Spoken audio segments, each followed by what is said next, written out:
Magandang tanghali mga kamandragat. Dito na po tayo sa dagat at maraming isdang, ayan po, nagsisitalunan.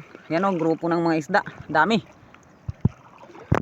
Sarap lambatin sana kung may lambat. Ayan po, mulusong na tayo dito sa tubig. Try natin makahanta yun ng pugita po sa mga muriil. Yun ang pakay ko po dito. Saka siyempre ibang klaseng isda rin. Ayan ay pamangkin ko. Doon siya sa malalim, ako sa mababaw lang muna banda kasi pugitang pakay ko po. Yan. Yan ang lugar namin. Yan. Tabing dagat lang po kami, walking distance lang. Medyo malabo ang tubig dito. May gilid. Try natin mamaya po. Doon sa bandang malinaw, mag-videos po ako doon.